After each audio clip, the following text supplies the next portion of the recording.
My name is Sheila.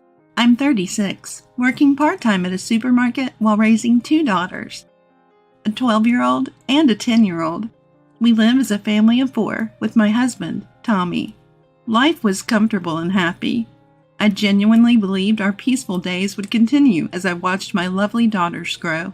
One evening after dinner, and once the kids were in bed, Tommy, with drink in hand and a serious look, began to speak. Got a call today. Looks like Aaron's getting a divorce. I was taken aback by the sudden news. Wait, Aaron's divorcing? Aaron is Tommy's younger sister. I recall she got married about 7 years ago and has a 5-year-old child. That's a young kid. Is she going to be a single mom? Seems like it. Apparently, her husband had some hidden debts, and she decided to divorce him quickly. That's tough. Yeah, and she's planning to move nearby next month. She'll probably need some help, so I was hoping we could be there for her. Without hesitation, I nodded in agreement. Divorce is hard enough, let alone raising a child alone. Having raised kids myself, I deeply understand the challenges. I genuinely wanted to help in any way I could.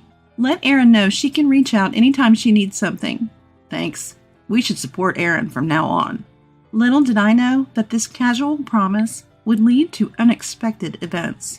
The following month, Erin and her son Dick moved into an apartment just a 5-minute walk from our place. On the day they moved in, Tommy and I invited them over for a small housewarming celebration. Our eldest, Becca, and our younger daughter, Ariana, played happily with Dick. Erin, you've been through a lot, though, I said. Erin replied, chugging her beer. Honestly, marriage isn't worth it. If it weren't for Dick, I wouldn't have married that awful man. I regret it. I was a bit shocked she'd say that in front of Dick, but figured the stress and alcohol played a part. Erin always spoke her mind. I remember when I first met Tommy's family, she bluntly said, "Really, Tommy? You chose someone so plain? Did you settle?" I froze in shock when he said this to my face, but back then, Tommy's dad scolded her for her words. "Erin, if you ever need anything, just tell me," Tommy confidently told her. "Thanks. I knew moving close to you was the right choice. I thought about going back home, but Dad can be too strict, and I didn't want to feel suffocated." I remembered that Erin and Tommy's dad didn't get along well. It wasn't hatred, but more of Erin feeling overwhelmed by his strictness. "If you ever need anything, just call. We'll be there in a heartbeat," Tommy assured. I added, "Yes, please let us know if you need help." But deep down, I felt a twinge of unease. I had this nagging feeling that we might be taken advantage of, and my intuition wasn't wrong. The day after Erin moved in, as I was preparing dinner, the doorbell rang. "Becca, can you get the door? I'm in the middle of something," I asked my eldest, who was watching TV. "Mom, it's Aunt Erin and Dick," Becca informed me. I paused my cooking, wondering if something had happened. When I reached the door, Erin said, "Hey, Sheila, I'm really short on cash right now. Can we join you for dinner?" Taken aback, I replied, "I'm sorry, but I wasn't prepared for extra guests tonight." "But you said we could come over any time we're in trouble." She looked at me with a slightly annoyed expression.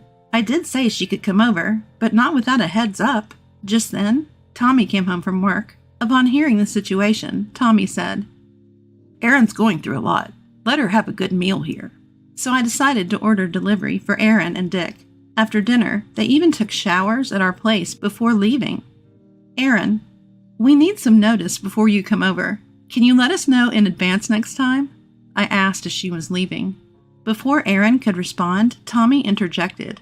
"Hey, Sheila, Erin's struggling raising a child on her own. Don't be so cold." He then turned to Erin. "You don't have to worry about anything. You can always rely on us." "Thanks, Tommy. Sheila, I'll be counting on you a lot from now on." True to her word, Erin started coming over almost daily. She'd have dinner, take a shower, and leave. When I suggested she shower at her place, she'd say, "It saves on utilities." Considering her divorce was due to her husband's debts, maybe she's become overly frugal. But this was beyond common sense. I decided to discuss it with Tommy. Our daughters are getting affected by Erin's frequent visits. She leaves Dick with them and just watches TV. They can't even watch their shows because they're busy with Dick. I've told her multiple times to take care of her son, but she doesn't listen. Can you talk to her? She's struggling raising Dick alone. Let her relax here. When I said that, Tommy turned away, as if to say that this was the end of the conversation. In the first place, it's Tommy's fault that she's doing whatever she wants in our house. I, too, was raising kids. Tommy only acknowledged Aaron's struggles, taking my efforts for granted. Speaking of parenting, I'm raising kids every day, too. It's just as tough for me. But Tommy only talks about her struggles and takes for granted what I, his wife, do. He doesn't seem to appreciate me. Honestly, Tommy frustrates me. When I suggested to Tommy, considering our daughters, can we limit Aaron and her child's visits to just the weekends? Tommy reluctantly agreed, saying with a sour face, You can be surprisingly unpleasant. Fine. But when she stopped coming over, Tommy started visiting her apartment almost daily. Almost every weekday, Tommy stays at her place. Our daughters ask, Isn't Dad coming home again today? Didn't you have a fight? It's strange for a dad not to come home 5 days a week without a work reason. I couldn't take it anymore and called Tommy's cell. Where are you right now? I'm at Aaron's. I was just giving Dick a bath. Tommy said it as if it was the most natural thing. Come to think of it, Tommy never bathed our daughters. I reached my limit and decided to have a serious talk with Tommy that weekend. Our daughters are getting anxious with you only coming home on weekends. I don't want to create a rift between us, so please reduce your visits. Tommy replied, Fine, then you make meals for Aaron and Dick. Deliver 3 meals a day. Aaron is too busy to cook. Help her out. Hold on. Isn't Aaron unemployed? I can't imagine she's too busy to cook. I couldn't help but push back against Tommy's shocking suggestion. Tommy then said, Aaron is still healing from her divorce. It's sad that you're cold to her too. My distrust of Tommy, who overly sides with his sister, grows. Delivering 3 meals a day is impossible. You might not realize, but I wake up at 5 a.m. to handle house chores. If I have to prepare 3 meals for 2 people, I'd have to wake up 2 hours earlier. Just wake up at 3 a.m. then. What are you saying? Waking up at 5 a.m. and going to my part-time job is already tough. Don't act high and mighty over a part-time job. You probably don't work that hard. Stop joking. It's absolutely impossible. Maybe you're the one joking. Maybe we should divorce. I was shocked by Tommy's sudden mention of divorce. What do you mean by divorce? If you can't listen to me, then we should divorce. You said you wanted to help Aaron, but all you do is complain. That's cruel. That's my line. You're the one relying too much on wanting to help. There's a limit to taking advantage. Shouldn't you respect someone you're close to? That day, our conversation didn't resolve anything. The next day, Tommy declared to our daughters, You two will support your aunt and Dick from now on. Your mom says she won't help because she's mean. But you two are different, right? Helping those in need is a given. Our daughters looked stunned by their father's outrageous statement. Becca and Ariana, after school, go straight to your aunt's. Help with shopping and dinner. Don't come home until you finish helping. Got it? I couldn't believe it. Was Tommy planning to use our daughters since I refused? Our daughters responded, Dad, you're being weird. We don't understand. Mom, we're leaving. Even they couldn't agree with their father's absurd statement. Tommy told me, Tell the girls, too, since you won't help Aaron. It can't be helped. What does he mean by it can't be helped? My anger reached its peak and I came up with a plan. That day, I quickly changed my part-time job shift and visited Tommy's parents' home. Oh, Sheila, what brings you here so suddenly? Sorry to bother you on your day off, father-in-law. I took a deep breath to calm myself. But tears started to flow. What's wrong? Did something happen? Yes, something very hurtful and sad. I told father-in-law everything. Even though Aaron doesn't seem to think highly of father-in-law, I've always liked him because beneath his strict demeanor, he's genuinely kind. I thought he would understand, which is why I visited today. Father-in-law listened quietly to my entire story. So that's what happened. I'm sorry for my foolish daughter's actions, he said, clearly angered on my behalf. We can't let this continue.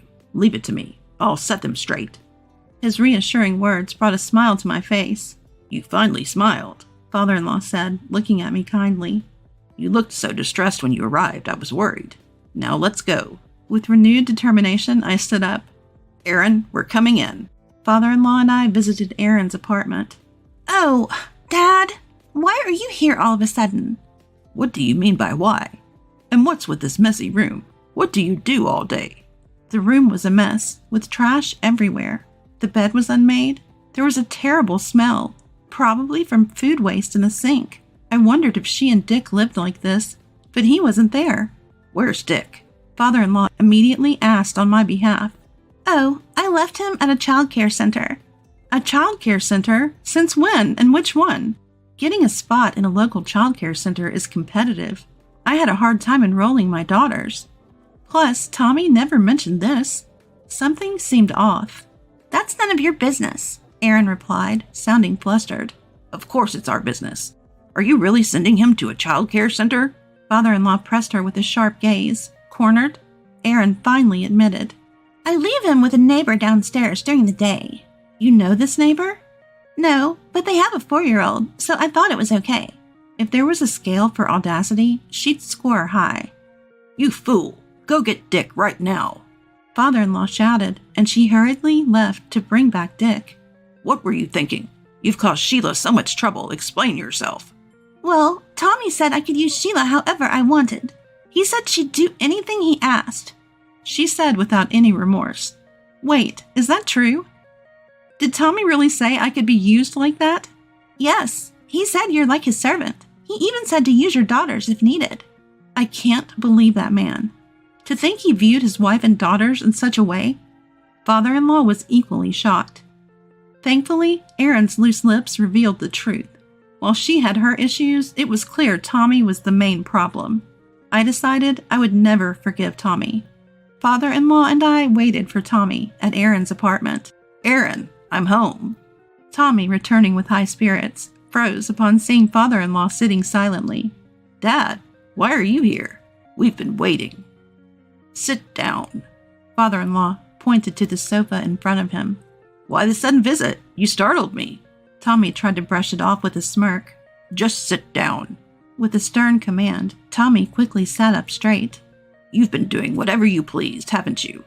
Tommy glared at me upon hearing father-in-law's words. You ratted me out to Dad? Shut up. Both you and Aaron are out of line. But Tommy and his sister were clearly intimidated by their father. It's evident they're genuinely afraid of him. Sheila, what do you want to do moving forward? Father-in-law asked me calmly. I had already made up my mind. Actually, the girls are currently at my parents' house. Why would you do that without discussing it with me? I don't want to hear that from you. I was terrified of how you'd use our daughters. I felt I had to protect them, so I've decided we should separate for a while. Why the sudden decision to separate?